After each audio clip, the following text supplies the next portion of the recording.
fait le parcours des 11 km. 11 km Ce soir, ouais. Et c'est la première fois que vous faites ce parcours-là? Celui-ci, oui, enfin ici, je suis jamais venue avant. D'accord. Vous en avez déjà fait Des trails de nocturnes? de nocturne, on avait fait un pour Halloween à Coulonnier-Chamier au mois d'octobre. D'accord. Et c'est quoi la différence avec ceux du jour, par exemple? Je pense que les sensations sont un peu différentes, ça passe plus vite, j'ai l'impression. C'est différent. J'ai l'impression que ça peut être une surprise parce qu'on y voit un peu à la dernière minute ce qui se passe. Donc bon, ça peut être bien comme un peu plus compliqué, mais non, c'est sympa. Et quand Ça on change. court de nuit, alors qu'est-ce qu'on pense à quoi À pas tomber déjà. Aux esprits fantômes qui sont derrière. Non, je crois qu'on n'a même pas le temps de penser à ça. Mais on pense surtout à pas tomber, surtout dans les trails de nuit, parce que c'est un peu à la dernière minute qu'on voit ce qu'il y a devant les pieds. Hein, c'est le côté sympa du soir. Ça change de la journée, où la journée, oui, on est peut-être plus concentré à regarder ce qui se passe autour. Là, vraiment, c'est de la dernière minute, de l'improvisation. Et vous êtes venu avec les objectifs? L'objectif de le terminer déjà, sans se casser quoi que ce soit, ni fouler, ni voilà, de terminer, le plaisir, de s'amuser. Voilà. Et vous êtes venu toute seule? Non, mais déjà 3, on en attend une 4e. D'accord. Donc, vous faites partie d'un club? Pas du tout. On est collègues, amis, voilà. La bonne course alors. Merci, c'est gentil. Voilà, vous n'avez pas le même visage, mais vous avez quand même le même sourire. Donc vous avez pris du plaisir. Racontez-nous un petit peu là le parcours. Parcours très sympa.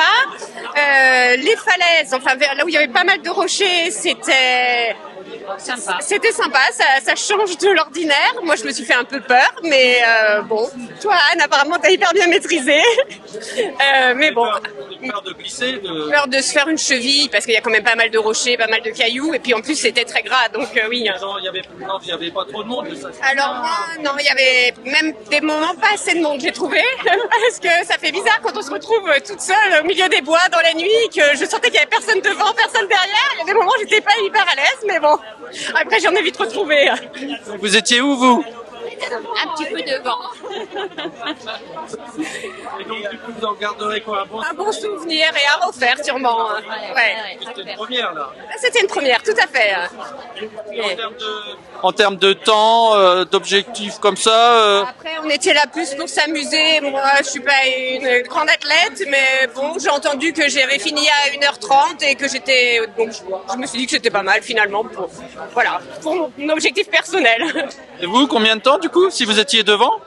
En fait, je sais pas, ouais, à peu près 10 minutes avant, j'ai pas regardé pour l'instant.